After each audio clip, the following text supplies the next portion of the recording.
God with us. For obvious reasons, characters, especially the protagonists, are the most important element of a comic. Our goal is to write protagonists with whom our readers can connect, who make them care about what they do and what might happen to them in the story. Even the greatest example of connection can be found in Jesus, whose name and presences have inspired millions throughout history, not for being perfect in appearance, but for his humanity, his love, and his purpose for you. Getting your readers to empathize with your character is the key to creating a good story for your comic. So, it is more than obvious that your motivation should be to create the best protagonist possible. But if your reader asks you, so what is the protagonist of your story like? And your answer is something like, oh well, the protagonist of my story is a handsome, wealthy, charismatic, intelligent guy with superhuman powers. Your reader will respond, oh wow, your character has a lot of qualities. And you would continue, He's an expert basketball player and an Olympic athlete, has a humble heart. His father is immensely powerful. He's half werewolf and half vampire. His mother is extremely beautiful. My protagonist is also the most powerful in the story, and everything revolves around him. Your reader would probably say something like, oh, your character is very perfect. And if a protagonist can get everything, do everything, and be everything, the truth is that would make him really boring and very difficult to empathize with. Creating a character with only virtue is just the first mistake you could be making. There are 3 mistakes you should avoid that could be destroying your characters, especially your protagonist. The first mistake is creating a perfect protagonist, that is, one who only has positive aspects. It is important for a character to have positive skills, yes, but it is even more important for them to have flaws. The most important thing when creating a character is to give them room to grow and maintain balance. Even Jesus, whose name is being exalted for his moral perfection and love, is presented in the narratives as someone who lived real experiences, faced suffering and temptation, showing that the growth and purpose are rebuilt through the journey, not just the outcome. If a character is good at everything they do, let me tell you, you are ruining their development. And a character's development in a story is everything. Your story might start with them being perfect, and it could finish with them being perfect. And that can be very simplistic. Character development is extremely important. How a character changes and grows through the experience they live is crucial in a story. But if the protagonist is only good, there isn't much for them to aspire to. In other words, they cannot improve because they are already perfect. This makes it very difficult to empathize with them, because people are not just perfect. We have shortcomings and weaknesses. We are far from perfect. Have you ever seen someone you might not know personally but seems perfect, and you think, he is good, so perfect, maybe too perfect? I assure you, that person is not perfect, no matter who they are. However, your protagonist's weakness shouldn't be trivial.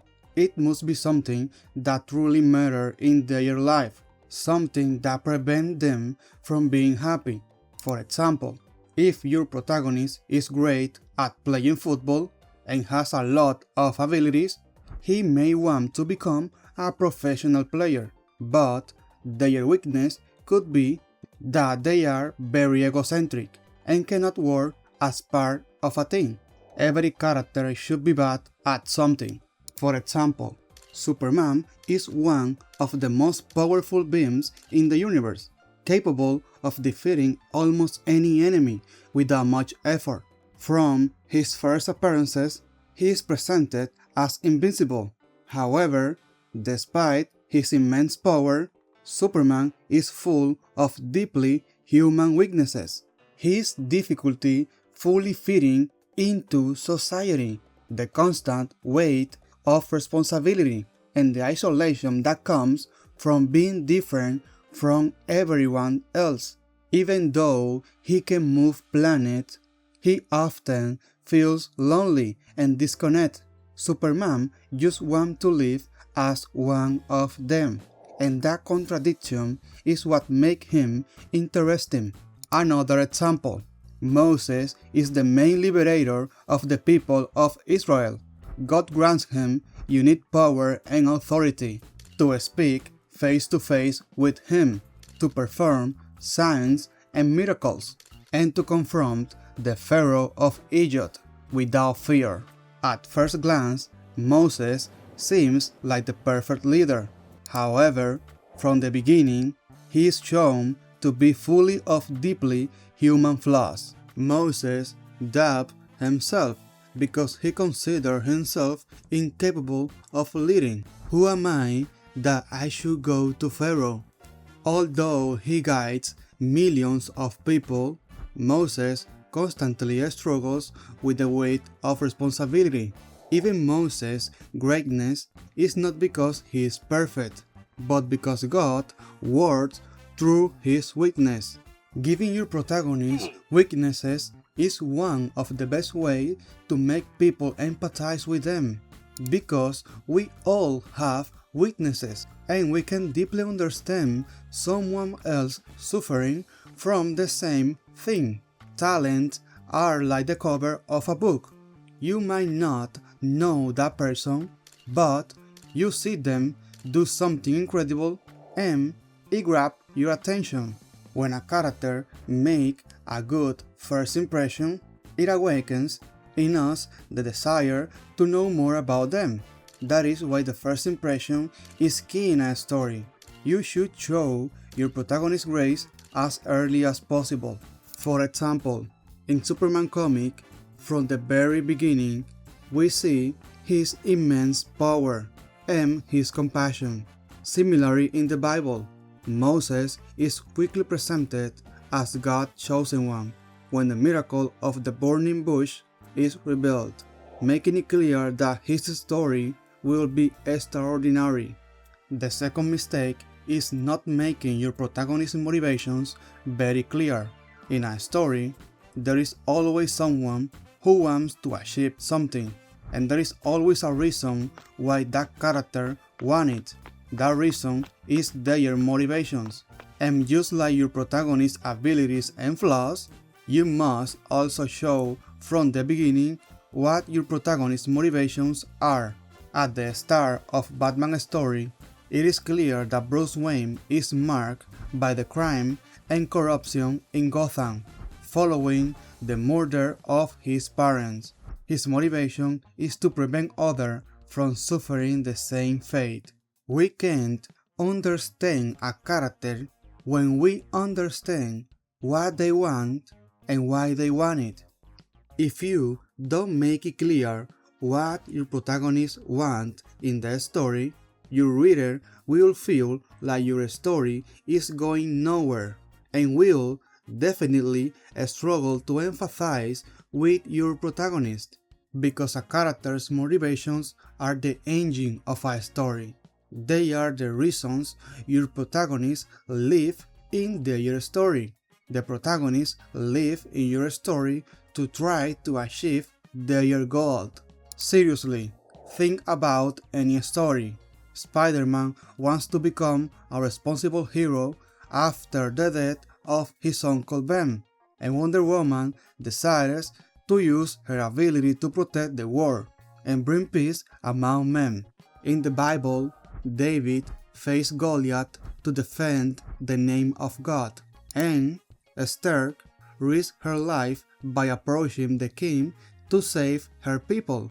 All of them pursue a goal for a specific reason.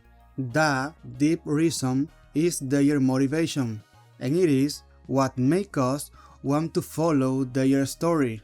But to properly create your protagonist's motivations, the first thing you should ask yourself is, what does your protagonist want in the story? And the second and most important, why do they want it? And the answer doesn't have to be something dramatic, it can be anything. But we need to know it in order to understand why your protagonist does what they do.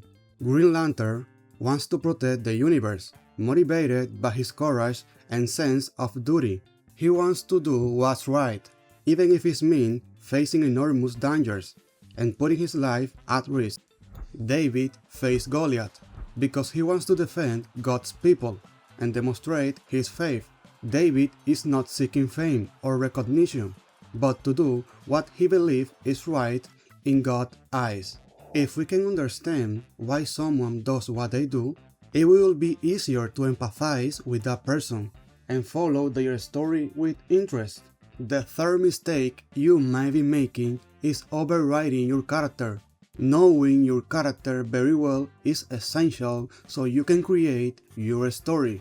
That's why we need to know important things like their positive aspect, their flaws, or their motivations. The better you know them, the easier it will be to create your story. To get this, we often make the tiny mistake of filling an entire notebook with character information, a massive Bible full of details that are often useless. I agreed that there is a lot of information you should write about your protagonist, but it is really not necessary to write everything. Many times, we write things like their job, hobbies, favorite food, even things like their blood type, and those details are fine, but only if they are relevant to the story. When we describe a character, we do it for the story, which is why we sometimes try to write so much about them. But if you are just starting to write your first stories, the most important thing is to keep it simple. For example, why would I need to know my protagonist's blood type if it isn't even relevant to the story? Those are just floating details. But if the blood type or some other special trait is very important in the story, then write it down. For example, in Blade, vampire blood is fundamental to the character and how the story unfolds.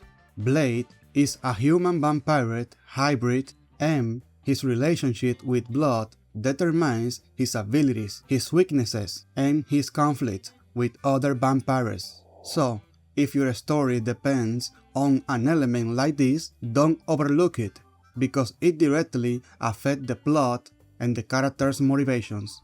You can really note down any type of information you want when creating your protagonist, but it is very important to prioritize the details that are relevant to the story. The next step is to show people everything you have right, and that is the real challenge. It isn't enough to say that your protagonist is good at this and bad at that. Those are just words. It is important that the reader can see and understand who your protagonist is for themselves. Everything you have written must be shown. If you don't show it, all that information will only exist in your head. There are two types of situations you can put your protagonist in to reveal who they are. The first is having your protagonist interact with other characters. A person can learn a lot about someone just by seeing how they interact with others. In the Bible, we can see that Saul, the first king of Israel, sometimes looked arrogant and selfish. We notice his impulsiveness when he doesn't exactly follow God's orders and make decisions to benefit himself. The second situation is putting your protagonist in conflict, dangerous, or high-risk situations. This is specifically effective because in real life, when people face moments of high tension, difficult and complicated situations, their true face emerges. At the end of the story, Daredevil born again, when Kingpin is cornered, his mask as a businessman crumbles, revealing his true nature, a person willing to destroy anyone who stands in his way, regardless of whether they are innocent or guilty. Again, think about any comic story, and you will see that protagonists are always put in conflict situations and must find a way to overcome them. This tells us a lot about the character. In the end, what we are looking for in a story is a connection with the character. As Proverbs 25 says, "The purposes of a man's heart are deep waters, but a discerning man draws them out."